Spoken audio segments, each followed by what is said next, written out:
Vladimir Putin doesn't really have any strong trump cards. Now, in terms of the Americans, I think that he's trying to plant the idea with the Trump administration that he's interested in peace because he's holding out this illusion, this mirage, that that's what he wants because he's hoping that the American leader will buy into it, and thereby the American leader hopes he'll get his Nobel Peace Prize. That's totally unrealistic, but I think that's what he's trying to dangle in front of the Americans. But at the same time, as far as the war goes, he doesn't really have any trump cards. I mean, if he had them, he would already use them. At this point, he's burning through his military at a rate that's simply phenomenal. The Russian economy cannot support this. If things continue as they currently are, by the middle of January, which is only 6 weeks away, the Russian economy could very well go into total freefall. There could be hyperinflation of the ruble. And if that were to occur, that would trouble his entire regime. The entire Putin regime very well could fall. That's realistic. And so Vladimir Putin, as any other dictator, his top priority is not the Russian state or Russia's interest or winning the war in Ukraine. His top priority is making sure that he does not fall from power. He's making sure that he remains an autocrat and doesn't end up like Gaddafi. That is his objective. So looking at what happens next, I think that Vladimir Putin has very little that he can offer as far as strength goes, but he has a lot of concerns that he has to maintain about being able to maintain power. So today he's actually negotiating from a position of weakness. And actually, I would like to ask you about, in general, situation in Kremlin. What about Russian establishment? Political, military establishment. So within the Kremlin itself, there's a lot that's going on in recent times that's changed. Now, Vladimir Putin, historically, in his 25 years as dictator of Russia, has not typically hired people that were his own family. But today we know there's about 26 family members who are actually directly related to him, who are serving in senior positions. That includes the deputy Minister of Defense, as well as the Minister of Energy. What's interesting about that is those are the ones that have the most amount of money around them. And so sure enough, he's appointed his own people. But what that also means is that the clans that historically had those positions have been pushed to the side. But within the clans that run the Kremlin today, if we look at the ones that come from the security sector, for instance, the Bortnikov and these guys, they're getting stronger. Those like Zolotov, who's in charge of the National Guard, is getting stronger. But those in the military, formerly the Shoigu faction, Gerasimov, who looks like he's going to be fired soon, they're being pushed to the side as well. But all this is shaping up to be a consolidation of power from the different clans, which is ultimately, I think, a lot of what this war is actually about. It's about what was happening within the clans in Moscow and what they thought was necessary to maintain power and to generate more wealth. Because ultimately, I think a large reason for this current war is actually because it's economically beneficial to specific people in the Kremlin.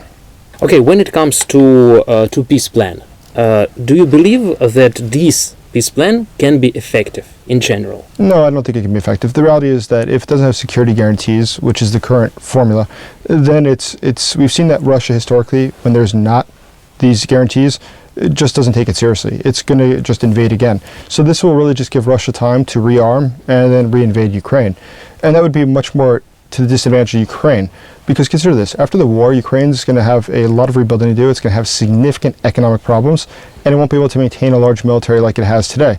But Russia will have the ability to continue building up its military. And that's something that would then give it an advantage when it tries to reinvade. So I don't expect anything positive to come of these talks or these negotiations. At least 4 Russian tankers have been attacked in international waters recently. How you assess this strategy and to what consequences can it lead? It's a good strategy, and it's absolutely what Ukraine should be doing. The fact is we have to make it impossible for Russia to continue waging war. 40% of the Russian national budget comes from oil sales, historically. But there's something else very important about this. The cost for insurance for these ships has gone up time and again. And right now, if you know that they're routinely being attacked, we can assume it's going to become cost prohibitive at some point. Because you realize, once it gets to the Black Sea, there's a very good chance that Ukraine will destroy it. Now, if that's the case, and you realize that you're going to risk your ship, would you really want to rent it out to the Russians? Because there's a huge chance you'll never see your ship again, and you'll lose a lot of money. For the Kremlin going ahead, it's going to be harder and harder to maintain this war in Ukraine because it simply doesn't have the economic ability to continue waging war. And that's why I think overall what Ukraine is doing is absolutely the right step. It's the only way possible to make sure that we cripple the Kremlin. And actually we had to add to this situation long-range attacks. Missile attacks in Russia. Absolutely. And the long-range attacks inside of Russia have been fantastic. And not just the refineries. Look at the fact that Ukraine has been attacking things like factories that produce chemicals that are single source. That is, no other factory in Russia produces them. So if you attack a factory like that, let's imagine it's a chemical compound that's used in something like oil refining. There's no other factory that produces it. That means that Russia at that point really has a lot of problems. It creates more deficits of other things or other products that are produced using that compound. There's a very complex strategy that Ukraine is executing that's been successful. But more than that, I think that it's about putting not just economic pressure, but also political pressure. The more that Putin feels that he himself might lose, that is, his regime is going to be put at risk, the higher the probability that he will then wish to end the war in Ukraine. What should we wait in Venezuela? Will Trump start military operation there? It seems at this point that it's unlikely that it'll happen right now because he's trying to get a deal with Maduro to just leave. Now, if Maduro just leaves, it would probably be the best case for everybody involved. But going ahead, we have to understand Maduro and his role and why this is so important.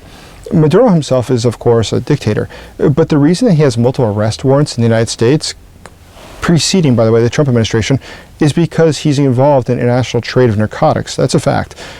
He works also with organizations like Hezbollah and Iran in the smuggling of gold. That gold is then sold in countries like Lebanon.